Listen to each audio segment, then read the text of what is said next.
Are you ready? Stand by.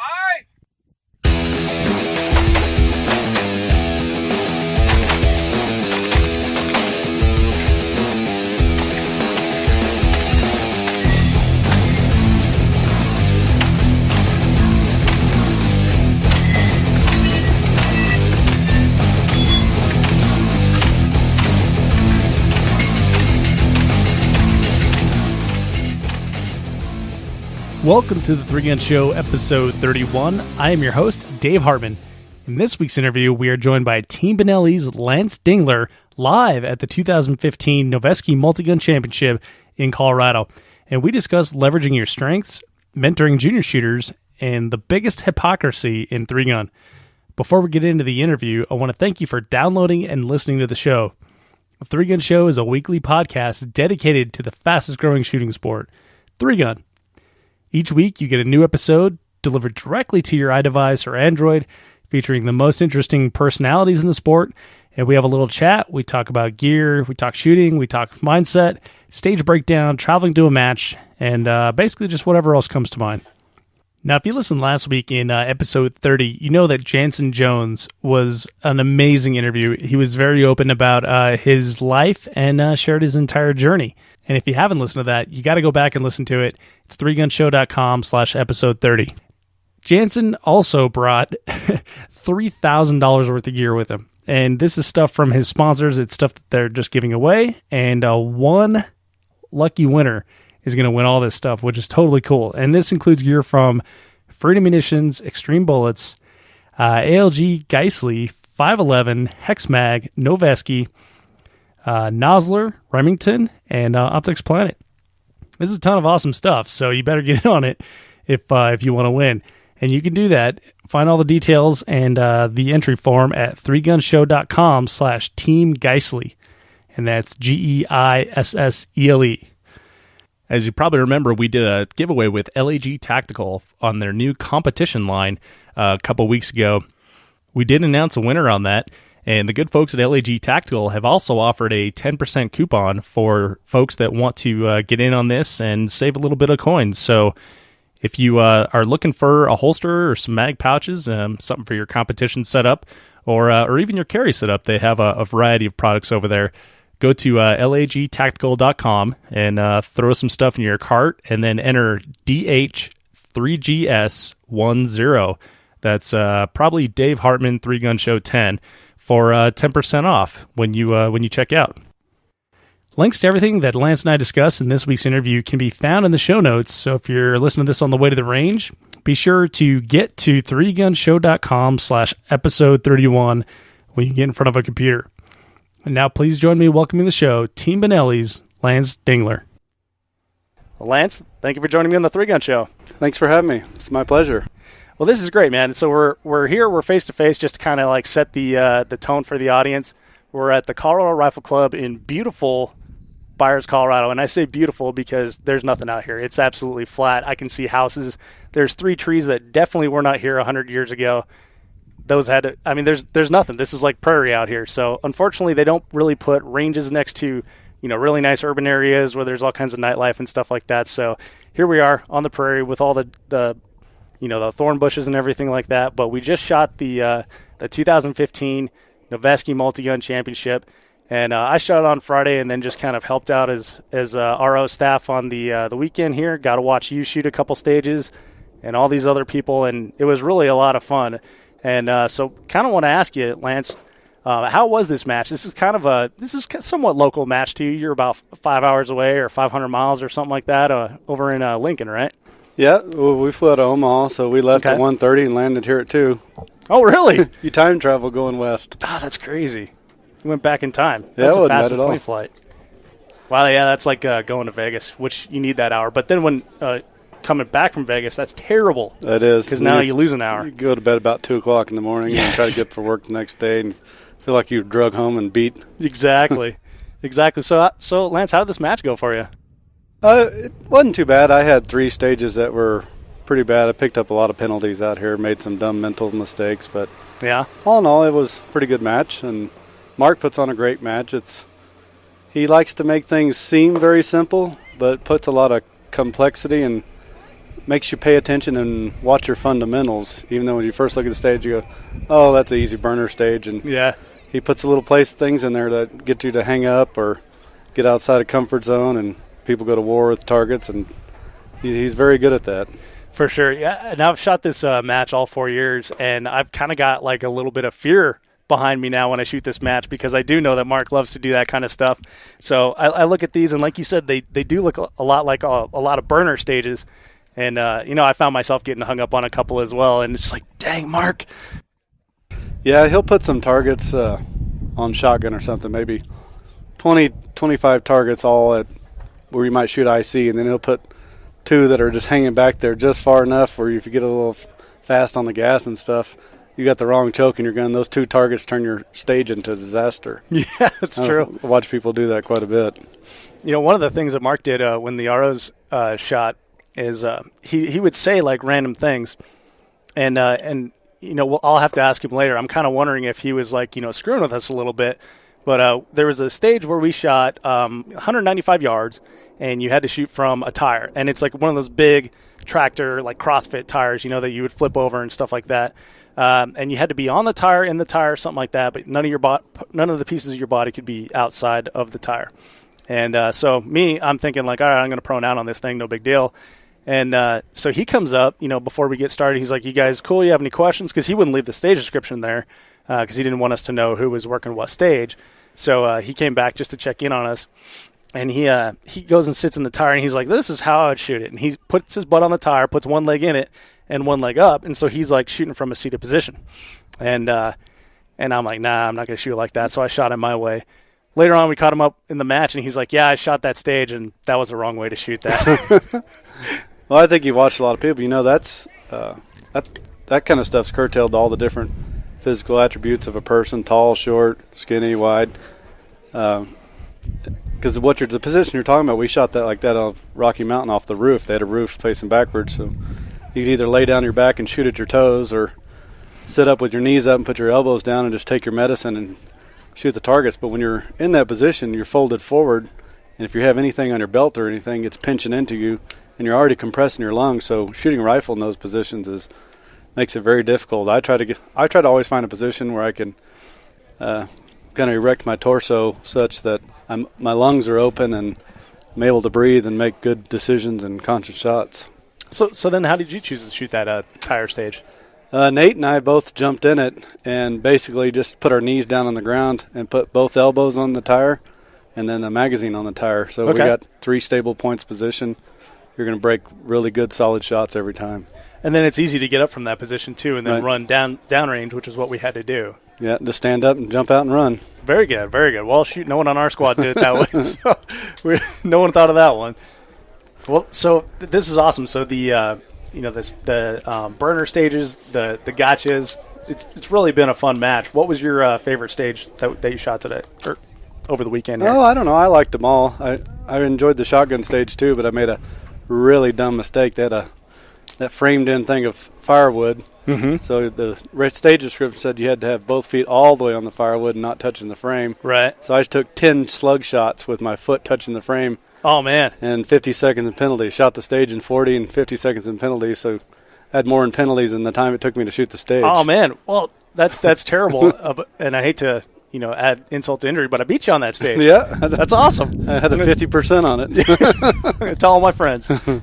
Yeah, that was a tough one, and we did see a lot of, like, on our squad as well. We saw a lot of guys setting up that way through the walkthrough, and we kept reminding each other, like, no, man, you got to be on the wood only. So yeah, I don't know. I programmed to have my foot on the wood, but I didn't program it not to be touching the frame. And that's where I made my mistake, because I had half on and half on the frame. So got it. Penalty, penalty, penalty. Yeah, and in your mind, you're thinking probably like it's like a fault line where you can be on it, right? But just not over it. Yeah, that's a bummer. You pay dearly for that kind of stuff. Exactly. Tried to fight the whole match to get some of that back, but didn't get it. So I saw you at another match recently, which is Rocky Mountain 3-gun, which is an entirely different match than this one. One of the things that were in common is I saw you with a junior shooter each time. Now, you had Nate Staskowitz in tow this time and Tim Yackley in tow last time. Now, how did you get to be like the three-gun shepherd? I don't know, just lucky, I guess. Yeah. I moved to Omaha about 2 years ago and for work, so I'm temporarily working there. And right before I was moving there, I'd met Jacob Betzworth, and he was just getting into three-gun, and we were talking a little bit, and I said, you know what, we're potentially fixing to land a job in Omaha, so I might be heading that way. And about 6 months later, I ended up moving out there, took the family out there, and he wanted to get serious about shooting three-gun, and I wanted a place to practice and needed some partners to shoot with, and concurrently with that same time, Nate Staskowicz was just starting to shoot, so he kind of came along too, and we started practicing together quite a bit. The last 2 years, I've spent quite a bit of time shooting with both of those individuals. That's cool. It's good to have like training partners that are, absolutely deadly serious about it and want to excel. I mean, that's cool too. That you're moving to a new town and you knew someone before you got there, so you didn't have to, waste time roaming around looking for a three-gun buddy. Yeah, and they showed me where the range was, which ones to go to, and made it a lot simpler. That's cool. We should have like some sort of like directory or something where, hey, you're moving to a new town, you need to hook up with this guy. And I always say there should be a three-gun book because there's so much knowledge out there that you can't learn without experience in over 3 or 4 years. And it's, oh yeah, why'd you do that? Well, your extractor breaks after 5,000 rounds. You didn't know to change that? Oh yeah. Oh yeah. I was cleaning my my rifle before I came out here, and I saw that the one of the gas rings had a chunk missing from it, and I was like, yeah, I never replaced my gas rings, but I never thought they broke. And I asked a bunch of my friends, they've never had a gas ring break, but I'm asking like my buddies that have rifles, not my buddies that shoot thousands of rounds. Yeah, buddies that shoot 300 rounds a year. Yeah, exactly. Well, if that, right? I want to make sure it's still sighted in because I shot this like 3 years ago. Yeah, there's a lot of maintenance that goes into your guns and equipment, and you got to pay attention to that stuff because if you don't, it'll inevitably happen at the match, and you can't afford that. Gun goes down in the match, you're done. For sure. So what other kind of things would you put in that three-gun book? Oh, it's hard to even – that's the problem with it. You wouldn't even know where to start. So it'd have to be like the Encyclopedia Britannica, like with volumes. Like you have your AR maintenance volume and your technique volume. For sure. I mean, it starts a couple weeks before getting ready for matches and prepping your gear. Or I guess a couple months planning travel. I mean, depending on how far you want to go back. I mean, your whole year is based around it, even though most of us have day jobs as well. Yeah. So how do you plan for your season match schedule? Usually at the beginning of the year, I go through and look at the matches and look at family vacation and stuff like that and our work schedules, and I pick 10, 12, 15 matches that I want to try and go to, get registered for them, and I usually make most of those. Sometimes something comes up with work or something because work always has to take precedence, and I have to bag 1 or 2 matches a year, but yeah, that's what I kind of look at and plan travel. So what criteria do you place on the matches that you want to shoot? Well, my favorite, I kind of grew up with a rifle, so I like rifleman matches. This year I did something a little different. I went outside of my comfort zone and shot a lot of the hoser matches. I went to USPSA Nationals, Superstition, Mystery Mountain. I did still go to one of my favorite long-range matches, which is Rocky Mountain. That's a beautiful place out there, and the Whittington Center is a great place. I mean, 38,000-acre shooting range. Yeah, I was absolutely blown away when I went there. I mean, nothing anyone had said had prepared me for it. It was just absolutely incredible. That's probably one of the most immaculate natural terrain places you can go to shoot in the country that I've seen.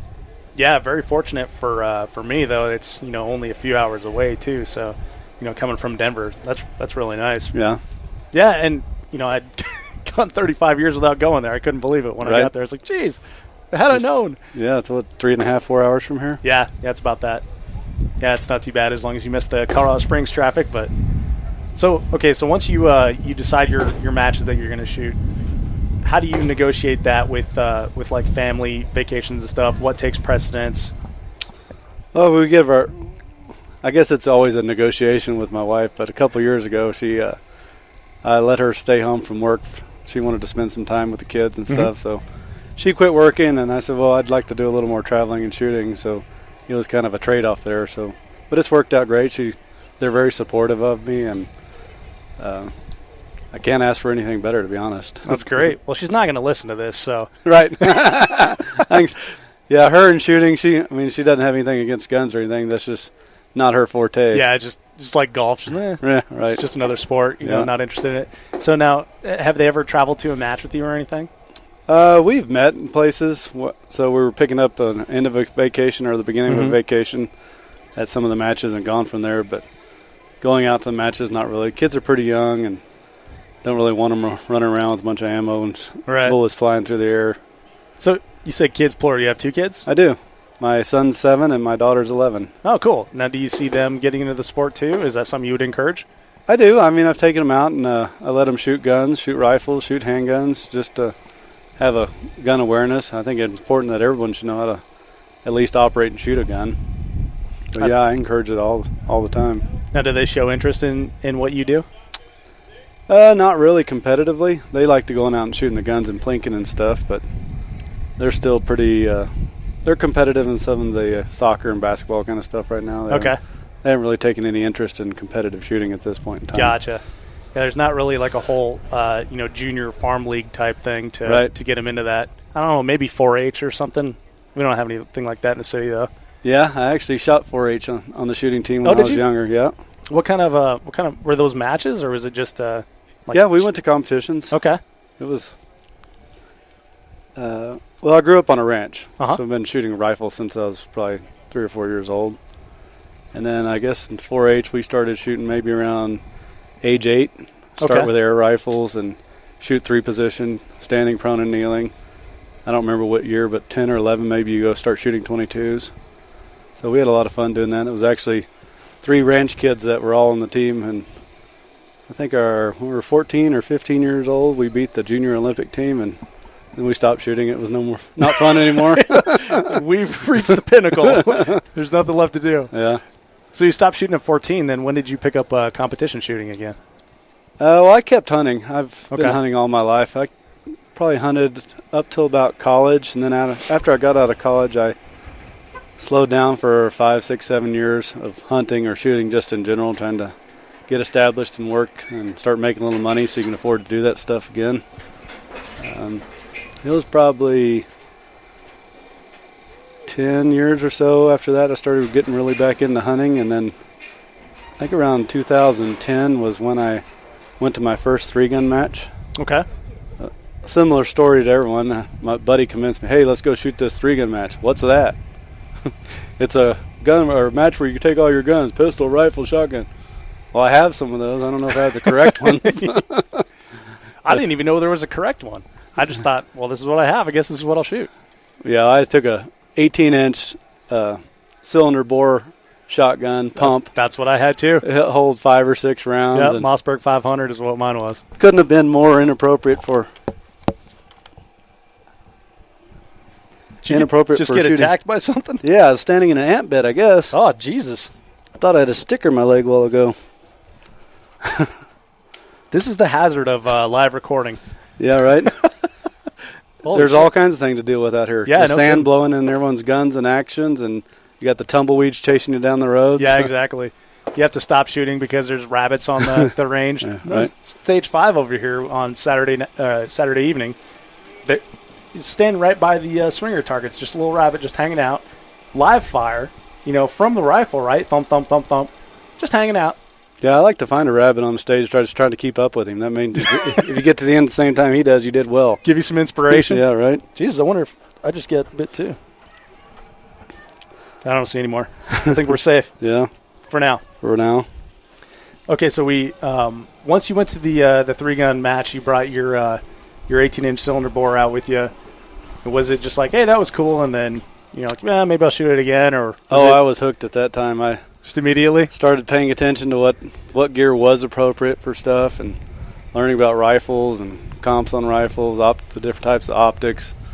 I had a straight 4-power scope on my gun, and I just shot a regular pistol, and after that I was hooked. I think my first purchase after that was buying a JP rifle. Okay. Coming from a rifle background, I figured might as well get something that worked really well for what suited my comfort zone. Sure, yeah, and if you're liking the long range stages and stuff like that, long range matches, it's probably the way to go, right? Yeah. So My second gun was ended up getting a Benelli. I mean, and I haven't really changed since then. The Benelli M2s they're just hard to beat. I've flopped back and forth every once in a while. I've shot a M1 here and then, but yeah, that's worked out really well. And now I'm shooting for Benelli, so yeah, that's great. It all dovetailed in and worked beautifully.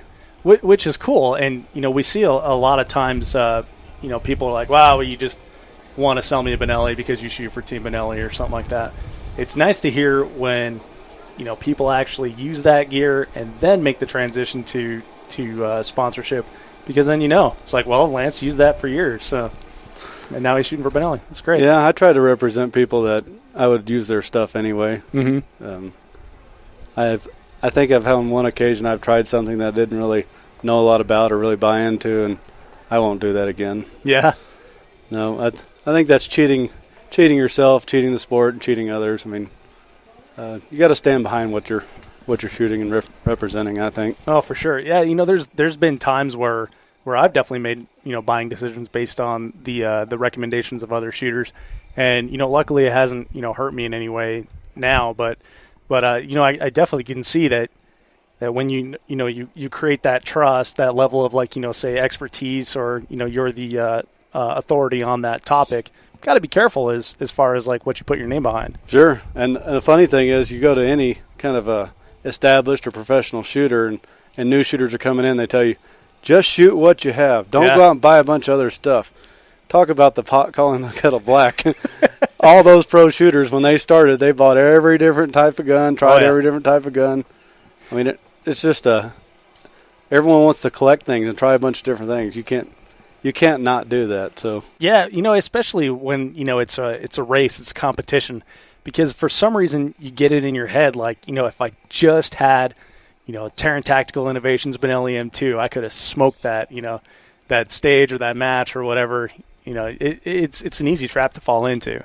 It is. You want to. I don't think you want to chase the leading edge too much. You don't want to get outside of reliability. I guess first when I started, I want to kind of go to the race car edge of everything, and I've kind of backed off and got down to more simplistic stuff. Kind of keep it simple.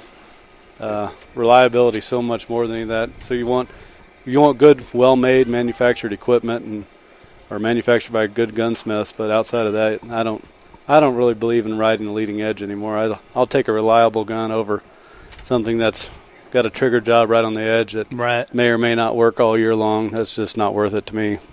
So then, on this topic, what does your gear look like now? For example, the rifle that you're so good at. What's your rifle setup look like? For the natural terrain stuff, I like to shoot or longer distance. I like a JP 18-inch barrel. Run a Leupold Mark 6 1-6 scope. Just tracks really well, and I always shoot heavier grain ammo with that kind of stuff, usually 77 grain. Mm-hmm. My Fiocchi 77 grain tracks right in my 5.56 scope, BDC reticle all the way out, so I can shoot out to 600 yards. There's no guessing. It's dead on every stadia line that it needs. Shotgun-wise, obviously been shooting Benellis. I've known Terran for the last several years, and he's made some good modifications to the stuff to help us compete in the industry and all the different matches. So he's been modifying my shotguns for the last several years. He makes an excellent shotgun even better. It's hard to beat. They always go bang. They shoot point of impact slugs, which that's one of the things that most shotguns you can't do. You're out there beating them against the telephone pole, trying to bend the barrel so that it shoots straight. There's some people out there. He beats them for you? He's got his own. He's got his own little machine that you beat him through. Oh, okay. He's got a calibrated telephone pole. Yeah, they put him in this little fixture that they align a few things and make everything work well. It's a good deal. There's a couple people out there that are doing it, not many. Yeah, it's interesting. I've heard a few times that Terran likely sells more Benellis than most major dealers. Oh, especially for the 3-gun stuff. I mean, it's obviously it can't compete with the hunting world. I mean, we're probably 0.5% to the hunting world. You're talking about an audience of 40 million people versus, I don't know, 150,000 maybe. I'm not sure how many people are in the 3-gun community in general all around that participate both nationally and locally. But there's a big difference there. That's a lot of things people don't recognize when they're seeking sponsorship. All these manufacturers, even though 3-gun's probably the fastest growing sport out there on the shooting side of things, it still hasn't touched the hunting world. So you got to kind of realize that there are different proportions there. Right. So if you're just getting into it, seeking only sponsorship, you should go hunting instead. Yeah, for sure. So yeah, that is one of the cool things about this too. Is it's definitely like an affinity sport. So that all the people that are out here definitely want to be here and they want to shoot and they want to do well and it's cool being around those types of people that are like driven to succeed. Yeah, that's the other trap. I mean, everyone wants to come out and have a bunch of people's names on their jersey and have all the fancy equipment and stuff. But the manufacturers and the people in the industry, they're not going to just go out and hand that. You gotta earn your way in. Make sure you handle yourself and speak well and publicly and represent their product. I mean, they want people to stand behind their name like they would. And so there's a lot of attitude and stuff that you gotta look for when you're doing that kind of stuff. So now, keeping that in mind, do you have like a certain okay, game face? I'm going to the range, not so many F-bombs maybe, and maybe I'll clean it up a little bit, or is it just like natural for you and you walk in and you're just I'm Lance? I don't know. I try to definitely tone it down when I'm shooting around juniors and stuff. Yeah. When you get around some people your own age, you might joke around a little bit more and use some language a little more inappropriate than what you should. But yeah, normally I try to watch my mouth when I'm teaching others or people I don't know or junior shooters. Because when you get older, you're influential to these people, and they're looking up to the shooters that have been doing this for a little while, and you gotta lead in a good manner. Yeah, for sure. Yeah, that's one thing that that I've realized a lot lately is the influence that adults made on me when I was younger. Like things they said that they probably thought were just cast off comments have become like mantras or something from when I was 8, 9, 10, something like that. So it's a very good point you make. You gotta watch what you say, especially like getting with youngsters. They don't really get sarcasm or anything, so right. they take you serious. Like, oh, he must not like me or something like that. Yeah, it took a while for us to break in. Nate, he was pretty dry, didn't have much of a sense of humor, and we'd make little snide jokes when shooting or something, and he caught on well, though. Now he's a pretty good ham. Yeah, he is. That's one thing I noticed is, in person he's a little more animated, because I got to meet him out here at the match. And, he was joking right back with you guys. It was kind of fun. Yeah. You wouldn't gain that from talking to or listening to his voicemail. Hi, this is Nate Staskowitz. Please leave your message. Yeah. Sounds like a robot. Uh-huh. That's awesome. So, that reminds me of the taking on the mentorship of the youngsters.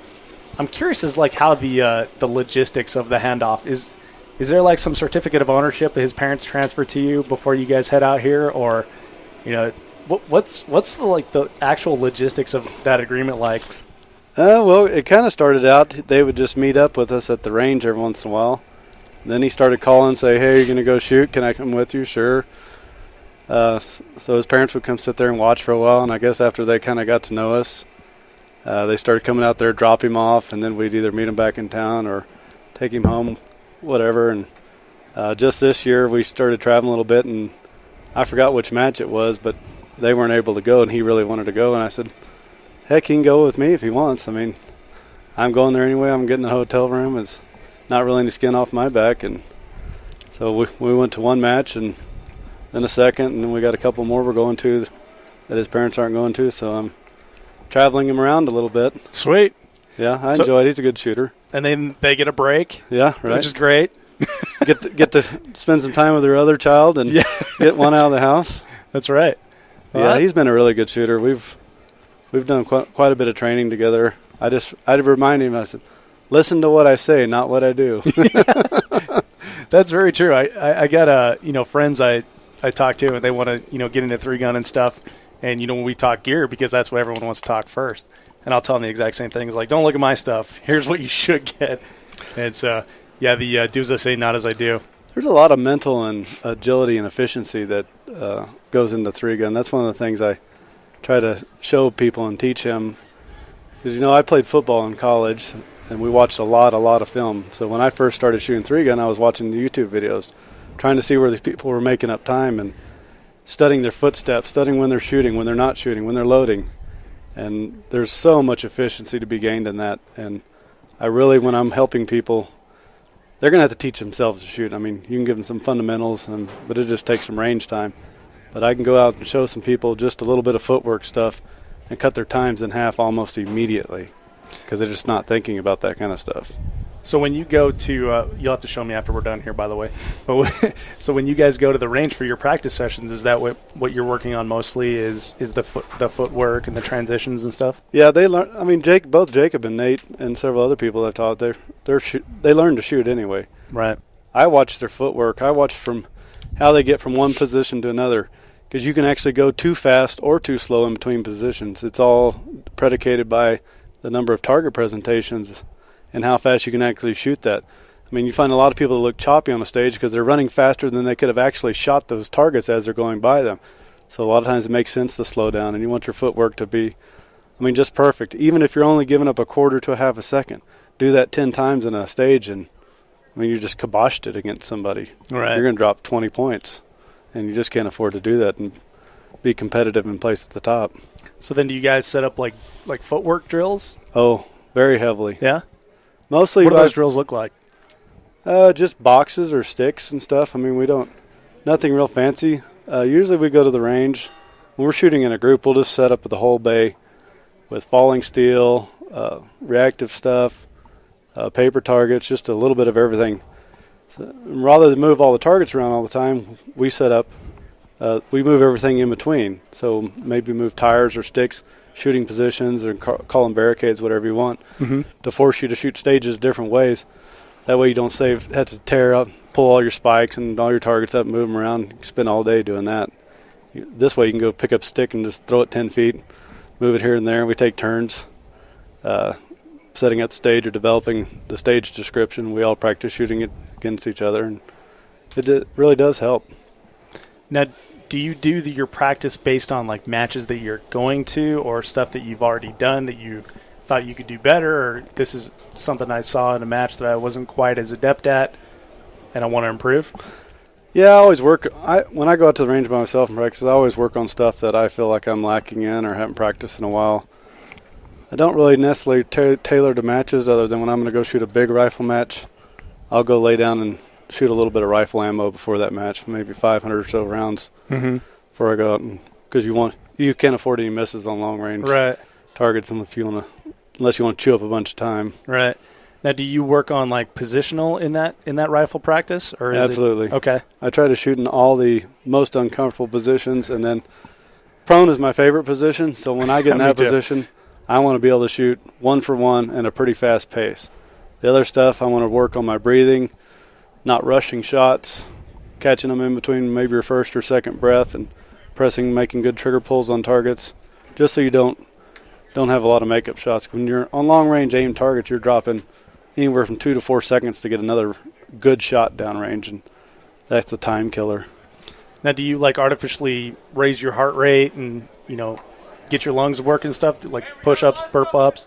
Yeah, a lot of times I'll run into position and get down and try to do it in a heated moment. Sometimes we'll run timers on stuff. Just when you start running against somebody to shoot 5 or 6 targets out from 200 to 600, it gets just automatically elevates everything in your body anyway, so it helps in kind of competing. Now, do you guys get to be competitive in these training sessions? Oh, sure. Competitors compete. They don't do anything else. So it's never like a nice, Saturday afternoon at the range. It's always, if you're not first, you're last. That's awesome. So what are the other types of training that you generally do before like a major match? Most of the stuff I do is shooting pistol. I didn't shoot a lot of pistol growing up, so that's where I had to work the hardest and learn the most when I first got into 3-gun. As we carried them around in trucks or on horses, and that's all we carried them for. They were truck guns. Right. Rifles we shot all the time. I've been shooting rifles forever. Probably shot a lot of shotguns. 500,000 rounds of 22, and then on into deer rifles. Yeah, shotgun was another one. You went dove hunting 2 or 3 times a year, so if you shot 300 rounds, that was a lot. Yeah. So yeah, shotgun and pistol were what I worked on the most. Most now, probably 60 to 70% of my time practicing, I practice with pistol. Mm-hmm. And I practice shooting my pistol and then footwork. The footwork carries over and translates into all the other guns anyway, so you're practicing that for all guns, and then I practice with pistol. Now, we skipped over your pistol when we were talking about gear. What kind of a pistol setup are you shooting this season? Hayes Custom Guns. Mm-hmm. They're part of our Benelli program this year. They've made some excellent guns. They started out, I guess, 4 or 5 years ago, and they've really fine-tuned their making of 2011s. They're top-of-the-line guns, and you can't. That's what you need. You need reliability, someone who knows how to make them, do a good trigger job, barrel fit, frame fit, slide fit. Once you get all that, it's the way to go. Well, and the cool thing, to expand on your point there is, people that know how to make them. You've got Aaron Hayes on your team as well. Right. Yeah. And he's an excellent shooter. He came onto the team, and he's phenomenal with a shotgun. That's probably his strongest gun, but he's also good with a rifle. He'll tell you that pistol is not his strong suit, even though he makes pistols. He knows how to make them. But it's the cobbler with the shoes, right? Yeah. But yeah, he's done really well this year. He's finished in a bunch of top 10 finishes and shooting like crazy. He's a great competitor. That's awesome. So, Lance, I see the crowd is gathering behind you here. It looks like we're still a few minutes away from getting the final scores and walking the prize table and stuff like that. Got a couple last questions to ask you. One would be, can you tell me about your most spectacular disqualification? It was probably at Blue Ridge 2 or 3 years ago. I was we were shooting a stage in the woods. I think it was starting out rifle and had all 3 guns. I think our shotgun was slung. It's overcast in there, no sunlight in there. It's very shady, lots of trees, and it had just rained all weekend, so it was borderline miserable conditions. I'm running up the path, and I'm indexing on a target that I want to shoot at a certain position, and I stuck my foot in one of those roots that comes out of the ground and goes back in. Yeah. It was probably 1 inch in diameter, so it wasn't going to give or break. And I had my foot all the way up into my ankle in that thing. Oh, and man. I had nowhere to go with my rifle in my hand, so I just kind of tucked a little bit, put my rifle, pointed it up in the air, and I hit on the back of my head, buried my shotgun in the mud. Oh, Jesus. My pistol was caked in mud. I ended up having to hose all them off, but they said when I fell, my rifle broke the 180 plane going backwards. Oh, going backwards? Yeah. Oh, man. That's a tough one. Well, even if you got up, you wouldn't have had a working shotgun. No, it was done. There's no reason not to be DQ'd after that. Kidding.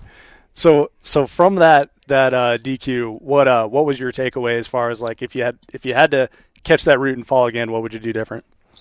Just a lot of awareness things. I look on the ground now. I look at big rocks that may be on trails or paths, and I put those in my program. Or if you got something sticking up that could trip you or catch you, and it's just one of those learning experiences. I mean, you got to be aware of your surroundings when you're going to shoot fast and kind of keep your eyes up and just move your feet along things. You got to know when to pay attention and when you can really cut loose. So, Lance, where do you see the sport of 3-gun headed? Well, if you go around and shoot some of these local matches, there's so many people coming out on and on and on, and a lot of these matches are getting 75 to 100 people at these locals now. So there's definitely an interest in it, and from the last probably 5 years ago till today when I first started shooting, there's unbelievable more people and a lot better gear and equipment out there today, and people are really getting interested in shooting. Just a lot of people are taking a lot more interest in guns with all the fun 2A stuff we got going around. Yeah. And I don't know, the community's growing, and I think it's growing at an exponential pace, and I hope it keeps it up. I mean, the competition's growing as well. It's not like it was 5 years ago, I can tell you that. Yeah. Lots different competition. Yeah, you're starting to get a lot of these younger people like Nate Staskowitz and Tim Yackley, junior shooters. They're athletic, and now they can outrun all the 40-year-old men and us and the rest of us around. So it's changed quite a bit.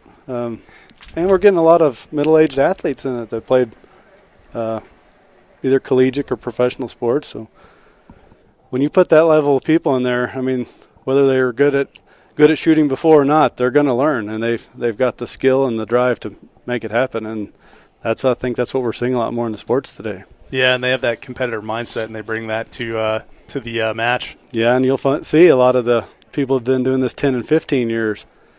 They either got on the program and committed that same amount of excellence towards the training, or they didn't, and some of those other people are kind of going by the wayside. Sure. Yeah. So, Lance, if you can leave the audience with just one thought or one piece of advice, what would it be? Shoot straight. Shoot straight. I like it. Well, Lance, this has been a lot of fun, man. Thanks for taking the time out from our waiting period here for the stats to chat, and thanks for being on the Three Gun Show. Thank you. I appreciate it. I hope you enjoyed that interview with Lance Dingler. Lance is a great guy with a ton of talent and just a really cool dude to be around. So this was especially cool because we got to do it in person, which, is always a lot of fun for me. Definitely good people. If you have any thoughts or feedback on the show or guest suggestions, you can email me. I'm dave@threegunshow.com. If you like the show, I would appreciate a review in iTunes. It only takes a minute, and it is huge for getting the show in front of shooters like you and I. So just visit threegunshow.com/iTunes. Come on, do it already. Head over there, and there's a link right to the iTunes page. You just click View in iTunes and review away, and I do appreciate it. Keep your eyes peeled this Friday for a special bonus episode with Andy Peterson of Team Black Rain Ordnance. Andy and I discuss like a practice regimen, and it's a Q&A type thing, and it's questions directly from you, the listener. Thank you so much for downloading, listening, and subscribing. I'll catch you in the next episode.